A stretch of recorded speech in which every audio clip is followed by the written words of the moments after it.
The Cowboys returned to the win column with a 26-20 victory at home over the Tampa Bay Buccaneers on Sunday night, improving their record to 12-2. Now, the biggest takeaway from that was that they returned to being the bullies. The time of possession advantage was outstanding. They had a 39 to 20 minute basically advantage.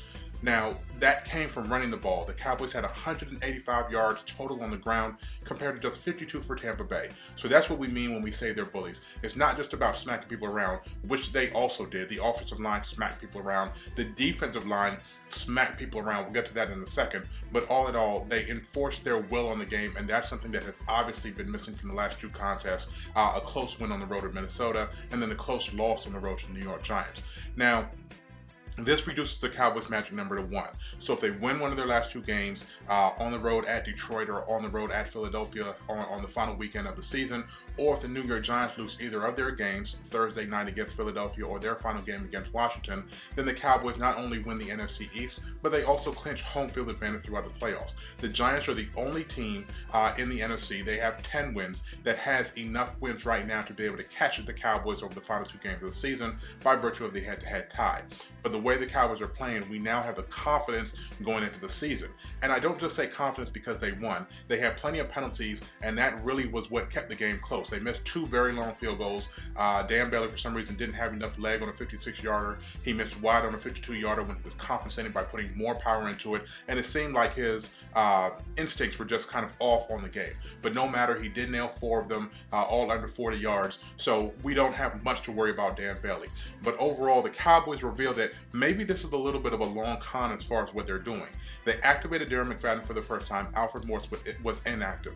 Now Morris goes to being the primary backup to Ezekiel Elliott in case Zeke gets hurt, but Darren McFadden will be the number 2 back. And the reason for that was slightly subtle. Every time Morris gets in the game, the Cowboys ran the ball 54% of the time. That was not the case with Darren McFadden. We saw them put McFadden in the game and then motion him out wide on his very first snap of the game, and they did it multiple other times, which means that the flexibility is now something that teams are going to have to pay attention to, and they can't hone in on the Cowboys running the ball on second down, where the number 2 back is in there. They also added Lance Dunbar back to the playbook as far as a receiving weapon. He had 2 catches for 20 yards, and he had a touchdown called back by a holding call. So he really would have had an explosive game as a change of pace back, and it would have been all she wrote considering all of the weapons that the Cowboys now have. Zeke is still a monster. He dove into the kettle. We love seeing that.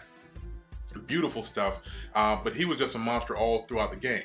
Now, as far as the offense, as far as the passing game, Prescott showed what he can do, returning to the calm, cool, collected, simple passing game that's worked so effectively and that they've kind of gotten away from as they tried to stretch his boundaries over the last several weeks. It's not going to happen. He is what he is. He needs to be limited because he is a rookie. But in that limited role in the offense, in the limited passing game, there is a lot of success because the Cowboys have so many offensive weapons. They went 10 targets to Jason Witten. He caught all 10. They went 10 targets to Dez Bryant. He caught 8 of them. They sprinkled in Terrence Williams. They sprinkled in Bryce Butler, and they sprinkled in the running backs as being outlets. That's just too much for most defenses to handle, and Tampa Bay defense was really on a hot streak coming into this game.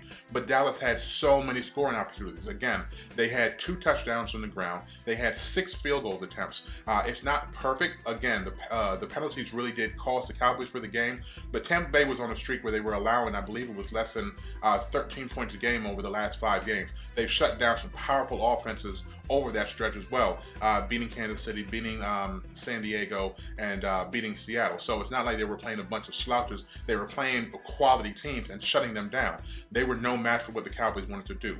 Now, on the defensive side of the ball, we saw some interesting things. Tyrone Crawford went out with an injury. It's an arm injury. We'll try to find out more about that as the week moves along. But David Irving finally got his snaps back, and he was a monster again. He had 2 sacks, forced fumble. Malik Collins was there for the recovery. He had a good game as well. But Irving was the storyline because in the fourth quarter, he was abusing the right tackle. The Tampa Bay even brought in a backup right tackle to see if he could do any better than Ali Marpet. There was no hope. David Irving was crashing through the line of scrimmage. He was penetrating, getting in the passing lanes, and really disrupting everything that Jameis Winston was doing. They brought Jameis Winston's passer rating down. At one point, he was like at 108 passing rating, and he ended up at 55.3. They truly changed everything, even though Tampa Bay raced out and scored 14 straight points in the third quarter. Everything that they did from that point on was gold as far as the Cowboys defense. We saw Brandon Carr get beat, but they really did hold Mike Evans in check. And when it comes to Tampa Bay, that's pretty much all you need to do in order to stop their offense. We will likely not see Tampa Bay in the playoffs based on this victory. So it's a little bit of a win-lose proposition, because it does appear that Green Bay is going to make the playoffs. But Dallas probably has a lot of confidence over Green Bay, especially because they're going to get them at home in the playoffs. Because again, they're just one win or one loss from the Giants away from home field advantage. So to reset, Detroit lost, Green Bay won in the last second victory, Minnesota lost, Atlanta looked really good in their victory even without Julio Jones, and we know what Seattle did on Thursday night. So the NFC field is kind of coming into play. Washington plays Carolina on Monday night, and we'll see what happens there. But all in all, the Cowboys have to be feeling confident that with the new wrinkles that they're adding on offense, they're getting Randy Gregory back on defense to now complement what David Irvin is doing. So it kind of looks like they're getting a rotation. Hopefully DeMarcus Lawrence's back will be okay. Cedric Thornton has the ankle, but it looks like they have the defensive line rotation that's now finally getting sacks. They had 4 sacks on the game. They forced 4 turnovers. They now have 8 turnovers in the last 3 games. So things are really coming together for the defense. And all in all, it's a very exciting time for the Cowboys as they go into the home stretch and prepare for the 2016-2017 playoffs. That's it for your Morning Minute game recap. Cowboys win 26-20. I'm KD Drummond. Salute.